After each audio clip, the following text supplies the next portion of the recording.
The government hands a Tung Chung site originally earmarked for tender to Housing Society for developing subsidized sale flats. The city braces for a surge in cross-border travel during the New Year holiday.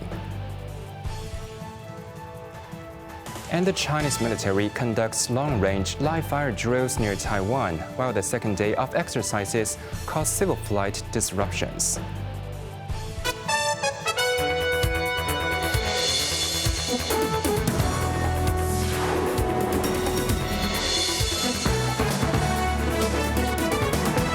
Good evening, you're watching Cable News. I'm Quentin Yang.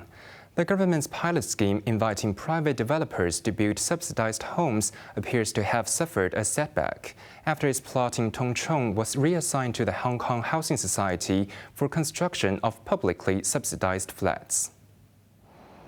The residential site, Tung Chung Area 122, was initially reserved for tender under the private subsidized sale flat pilot scheme. The Housing Bureau expected the handover of the site to HKHS to yield around 1,600 units in 2031 at the earliest, and speed up subsidized housing development. The Bureau said it had been pragmatically adjusting development plans based on social demands and would closely monitor the market to see if it needed to adjust tender plans of other sites under the pilot scheme. The first bid under the scheme, involving a site on Chongmen Road in Taiwan, was unsuccessful and has been closed since July last year. The government has been urged to increase transparency regarding a new non-statutory company, which will be empowered to recruit enterprises and allocate a spot for them at the HOYIBC Industrial Park. Jimmy Liu reports. According to authorities, the HOYIBC Industry Park Company Limited will be responsible for recruiting firms, planning the park's layout, and building infrastructure. Speaking on a radio program, a senior development official said the company would be empowered to initiate direct talks with leading enterprises it wishes to recruit. 佢哋咧構思究竟要幾多地啊？要起啲乜嘢啊？ Permanent Secretary for Development Doris Ho said with the company involved in the talks, it might negotiate the plot size and offer favorable policies as part of efforts to secure a deal for a leading firm to set up its factory in the park. Highlighting the importance of accountability and transparency, Ho said the company should make public its process and achievements, such as the amount of revenue generated and the number of jobs created. Speaking on the same program, lawmaker Edward Lau noted that since the park company would have the power to allocate a plot to an industrial firm, he urged the company to publicize its selection criteria, its targets, and report to the legislature and the public regularly. The non-statutory company is expected to finish registration procedures next week. Jamie Liu, Cable News. The Transport Department is boosting public transport and traffic arrangements over the New Year holidays to cope with an expected surge in cross-boundary travelers. Residents and visitors are reminded to plan ahead and allow extra travel time. Cheryl Yun has more details. To ease post-countdown cross-border flows, passenger clearance at Lo Wu Control Point will extend until 2 a.m. on January 1st, while Shenzhen Bay Port will operate 24-hour clearance services overnight into New Year's Day. Cross-boundary public transport operators will also strengthen their services to meet passenger demand. To support extended hours at select ports on New Year's Eve, authorities have cut frontline staff leave and will open more inspection counters and channels. For the January 1st to 4th holiday period, when large numbers of residents and visitors are expected to enter and leave the city, cross-boundary coach and shuttle bus services will run extra trips to handle the increased demand. Local franchised buses and the MTR will increase service frequencies on routes connecting to land boundary control points. For cross-border private vehicles, special traffic arrangements may be introduced at the Lok Ma Chau and Shenzhen Bay control points during the extended mainland holiday weekend. Travelers are advised to consider off-peak hours, plan journeys ahead of time, and stay updated on the latest traffic and border conditions via the Easy Boundary platform or the HK e-Mobility app. Cheryl Yun, Cable News. Starting January 1st, smoking will be prohibited in queues for public transport or other designated areas, and offenders could be fined $3,000. Some smokers said they saw no difficulties following the new rules, while tourists said tougher tobacco control did not put them off visiting Hong Kong. Jimmy Liu shares more.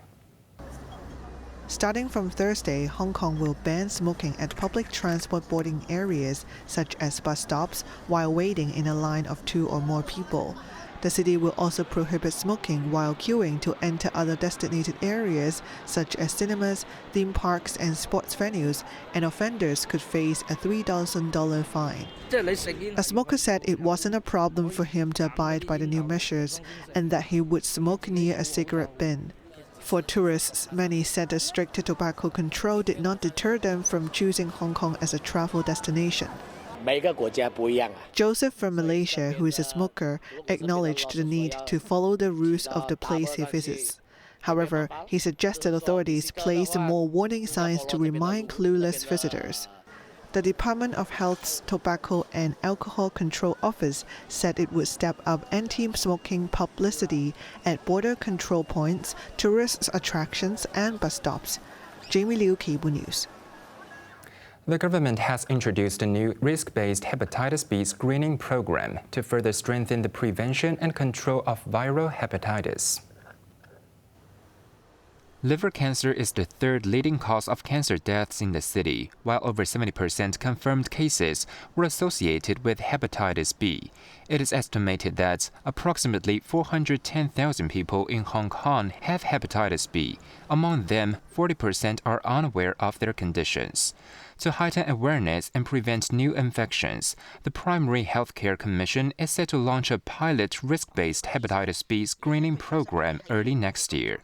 Around 300,000 eligible high-risk participants will be provided with a free hepatitis B surface antigen rapid test.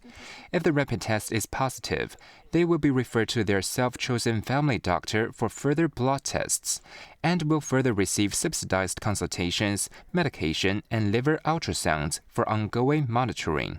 The program aligns with the implementation of the Action Plan 2025 to 2030, which seeks to increase the diagnosis and treatment coverage of hepatitis B in Hong Kong.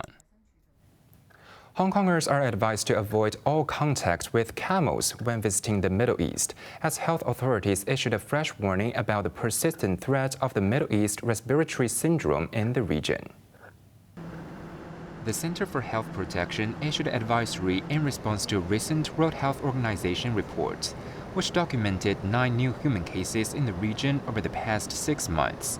These latest infections bring the global total for the year to 19, including 4 fatalities, with Saudi Arabia reporting the majority of cases. Local health experts identified dromedary camels as a known reservoir for the MERS coronavirus. They specifically urge travel agents to omit camel rides from itineraries and advise all travelers to steer clear of locations, such as farms, barns, and markets, where these animals are present. Although Hong Kong has never recorded a human case, the CHP stated it will maintain close communication with the WHO and relevant health authorities to monitor MERS activity and trends globally. Chinese military forces have encircled Taiwan with intensive combat drills for a second consecutive day. While Beijing officials describe the mission as achieving its expected results, U.S. President Donald Trump said he's not worried about the maneuvers at all. Meanwhile, the region's civil aviation was severely disrupted, with over 900 flights to and from the island grounded. The Eastern Theater Command of the People's Liberation Army continued its Joint Mission 2025 exercises on Tuesday, with land, naval, air, and rocket force units conducting long-range live-fire strikes into waters north and south of Taiwan. State media broadcast footage of rocket artillery barrages and described multi-directional all-round operations by warships and missile boats to shape a situation of comprehensive encirclement. The authorities stated all targets were successfully hit and the exercise has achieved its intended objectives of testing combat capabilities, including firepower blockade and rapid strike. In Beijing, Foreign Ministry spokesman Lin Zhan said the military exercises are a severe punishment for the Taiwan independence separatist forces and their attempts to seek separation by force. As the drills were carried out just days after the U.S. approval of an $11 billion arms sale to Taiwan, Foreign Minister Wang Yi said China will take countermeasures and reaffirm the commitment to achieve complete national reunification. Meanwhile, U.S. President Donald Trump, who was in Florida hosting Israeli Prime Minister Benjamin Netanyahu, said he's not worried about the drills. Well, I have a great relationship with President Xi. And he hasn't told me anything about it. I certainly have seen it, but he hasn't told me anything about it. And I don't believe he's going to be doing it. Does it worry you? No, nothing worries me. But nothing. In response to the drills, Taipei stated it would not escalate tensions, but condemned the operations for posing a hazard to ships and aircraft, highlighting over 900 civilian flights have been disrupted in the region, with over 100,000 passengers affected. Following talks with Israeli Prime Minister Benjamin Netanyahu in Florida, U.S. President Donald Trump warned Palestinian militant group Hamas of severe consequences if it does not disarm quickly. However, the leaders failed to move forward the second phase of the Gaza peace plan. Anna Chen has the story. Trump welcomed his Israeli counterpart to his Mar-a-Lago resort in Florida on Monday. Netanyahu's visit comes at a critical moment in Gaza as Trump looks to create fresh momentum for the U.S.-brokered Israel-Hamas ceasefire that is in danger of stalling before reaching the complicated second phase of the agreement. The bilateral meeting lasted over an hour, during which Trump planned to discuss 5 major subjects, and Trump said they had already settled 3 of them within the first 5 minutes. Speaking together at a press conference, Trump reiterated that he hoped to reach the next phase of the Gaza peace plan very quickly, urging Hamas to disarm in a fairly short period of time. But if they don't disarm, as they agreed to do, they agreed to it, and then they'll be held to pay for them. The pair also discussed Israeli concern over Tehran, with Trump warning another major strike on Iran were it to resume rebuilding its ballistic missile or nuclear weapons programs. Iran may be behaving badly. It hasn't been confirmed, but if it's confirmed, look, they know the consequences. Consequences will be very powerful. While both leaders held their close relationship, the Israeli Prime Minister particularly praised Trump as Israel's greatest friend and announced that Israel will break a convention and award Trump the Israel Prize, a prestigious honor that has been historically awarded to an Israeli citizen or resident. Anna Chen, Cable News.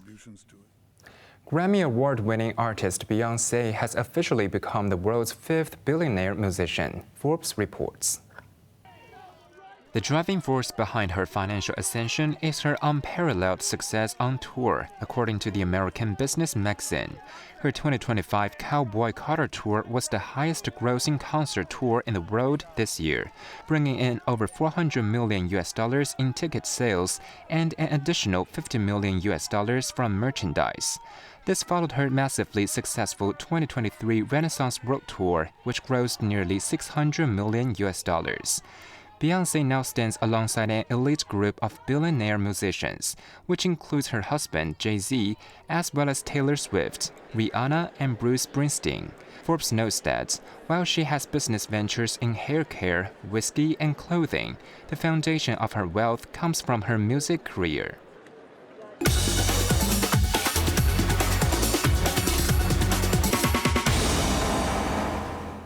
Now let's take a look at the stock market. The Hang Seng Index closed 219 points higher. Top active stocks of the day: Alibaba was up $1.20. Tencent was up $3.50. Baidu SW was up $10.60, while PopMart was down $9.10. Foreign exchange against the Hong Kong dollar: Euro 9.15, Japanese yen 49.91. Onto the weather now, becoming cloudy overnight. 1 or 2 light rain patches tomorrow morning. The minimum temperature will be about 18 degrees in the urban areas and a couple of degrees lower in the new territories. Sunny intervals during the day with a maximum temperature of around 21 degrees. Windy and mainly cloudy with sunny intervals on New Year's Day. And that's your news tonight. I'm Quentin Yang. Thank you for watching. Good night.